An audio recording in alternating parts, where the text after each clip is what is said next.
Tim Duncan's last college game? We'll find out. Peter Sauer has done it again. He's hit 2 jumpers in the last 2 minutes.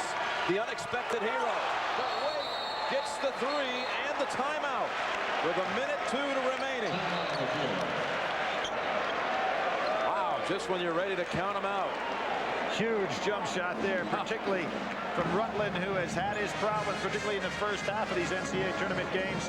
Remember last year, the young man had the knee problem that he hurt it in the Georgia Tech game, the last game of the ACC tournament. There he drills a long 3 off the dribble. And you talk about the need for a stop. It was 40-24 Stanford early in the second half. Wake has been chipping away, but been unable also at the same time to stop Stanford on its last 2 possessions. And Peter Sauer, the last guy you might expect, hitting jumpers from the outside. Well, he's doing what's asked of him. Ricky Peral went over to try to go ahead and trap. Wake's trying to keep the ball now out of Knight's hands with a double team on him, even a triple team.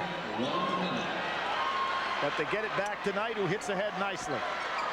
Stanford can afford to use a little clock here. There's Peral again, trying to go for the double teams. And Peral has got long arms, so a guard sometimes got to be careful trying to throw over his head. 15 on the shot clock. Weems. Oh, he got the pass over Braswell. 10 seconds. They don't want to foul now. Lee driving. Dishes. Sauer again. In and out. No one had a body on him. Duncan went out to try to stop Sauer, who has made 2 jump shots, so therefore nobody under the basket. And there's a big foul by Knight.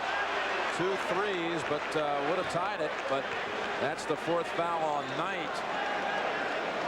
You see the replay, the drive inside. You see Duncan had to go out and get Sauer, who had just made 2 great jump shots. That left nobody under the basket for the block out. Arthur Lee. 1-1 for Tony Rutland. One of the smallest guys on the floor. No, not small when nobody's with you underneath that basket.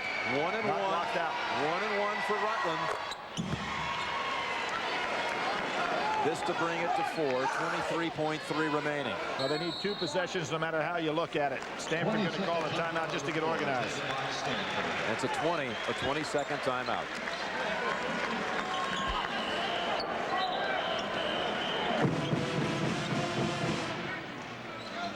They now call it instead of a 20. Stanford's asked for a full timeout. We'll be right back. There was a He made the shot. And Rutland, that will not count as an official attempt. It has to. He gave him the ball. They blew the whistle before he Jim, the ball attempted the free throw. The ball was in the hands of the shooter. The shot went in. Rutland will get another shot. It really is kind of immaterial in a way because you've got 2 possessions if you're Wake, and he makes them both. Now, you have got the foul. The problem here is, Jim, that Stanford's 3 primarily ball handlers shoot 82, 76, and 80% free throws. Knight the best of the bunch at 82%. And they foul Knight. 82% free throw shooting. We'll have 2 attempts. 4-point lead for the Cardinal. You know, I look at Brevin Knight will probably be the Francis Pomeroy Naismith Player of the Year, the best player under 6 foot in the United States. And you look over at the Wake Forest bench of the guy in somewhat of agony right now, Ricky Stokes, who led Virginia to 2 Final Fours.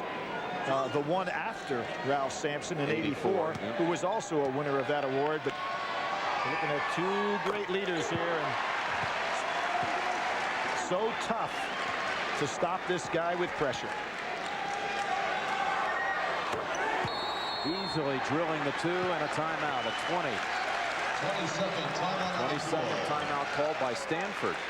So 2 3-pointers needed by Wake Forest, and Billy, 20.5 seconds remaining, and what are they setting up over there on the Demon Deacon side? Well, Jim, all you can do the rest of the way is just what they did there. You've got to go ahead and commit fouls and hope that the other team misses a free throw, and then you go for 3 to try to catch up. Down 6, you're at a 2-possession ball game. That's all that's left. But as I said, you're talking about having to foul Brevin Knight, and Brevin Knight's an 82% free throw shooter. He's great with the ball. To give you an example how great, in the last 4 ball games, this young man has 34 assists and 4 turnovers. Wow. You're talking about pressure basketball, Arizona State, and then the 2 games in the NCAA tournament. Got to be thinking 3 and get up on the boards if you're Tim Duncan. Good shot. Braswell had the opener and tipped in by Perrault. He could have asked for a better setup than that. Braswell wide open from the corner. But 13.9 seconds, and it's still a 4-point difference. There's the shot, and as I said, Duncan, or in this case, Perrault, there for the rebound. And how important was that foul on Perrault at the end of the first half, where Dave Odom had to sit him? Timeout, Wake. You've always loved playing Monopoly. And Jim, you've got to foul as soon as this ball is touched inbounds and try to keep it away from Brevin Knight. Tough They're inbound, fouled. and they got Madsen going to the line for 2. But here's the question. Perrault commits the foul. That's his 5th. You know you're going to foul. Put a guy like Lauren Woods in the game. Let him commit the foul. And then Perrault still be on the floor. So that's the end of Ricky Perrault's day. And possibly career at Wake Forest. Ricardo Perrault out of Spain. And you knew, see, Wake Forest double-teamed Brevin Knight to make sure he couldn't touch the ball. So the odd man out was Madsen. 2 shots for Madsen. They lost 0.8 of a second on that inbounds pass. He's made all 4 attempts. Now missed for the first time today. But percentage-wise, the poorest free throw shooter that's played. 59%, you said earlier. Right. How big were those jump shots now by Sauer? Huh? Oh, huge. Back-to-back possessions. Missed them both. They can do just fine with a 2 right now. So 2's as good as a 3. They didn't need a 3. And the course nowhere near the basket. Did not need the 3. They needed 2 possessions. Take it on in.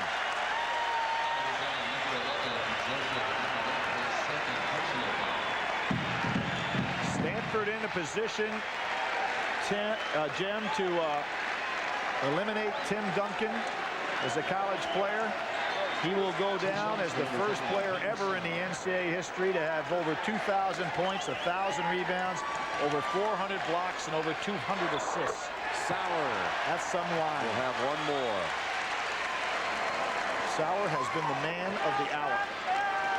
He was very poetic How today. about that? Really.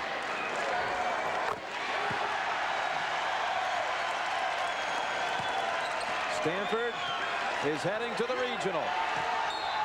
They know the answer to the Britt Baccarat tomb. They know the way to San Jose. They are going on to play Utah in the Sweet 16. Tim Duncan gave his ex-roommate from the 22 and under team, Brevin Knight, a hug.